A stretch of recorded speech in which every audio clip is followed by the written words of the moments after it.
Asyah ini sebenarnya isteri Firaun. Asyah isteri Firaun. Kalau kita kata perangai buruk suami selalunya mengubah isteri menjadi jahat, kita nak jawab apa dengan Sayyidatuna Asyah nanti bila jumpa dengan beliau dalam syurga?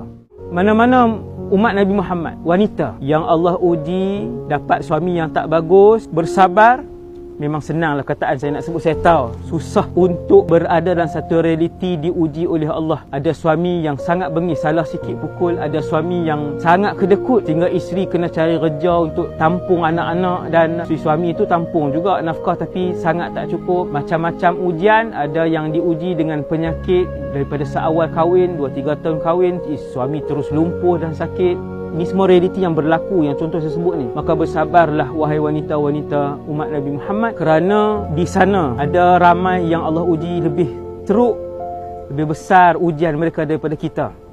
Tentang kehidupan seorang wanita umat Nabi Muhammad dalam syurga ni, tuan-tuan sekalian, nak masuk syurga harganya sangat mahal, iaitulah kena lulus semua ujian Allah.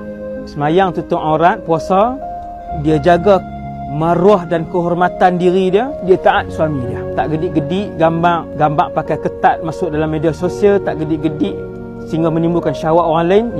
Ini jaga kehormatan dan maruah. Dan yang ketiga, taat suami. 3 ni je. Qila laha, ketika di mahsyar akan ada pengumuman kepada wanita-wanita yang boleh jaga 3 ni. Udkhulil jannata min ayyi abwabil jannati syi'ti. Wahai wanita salihah, masuklah ke dalam syurga mana-mana pintu yang kamu nak.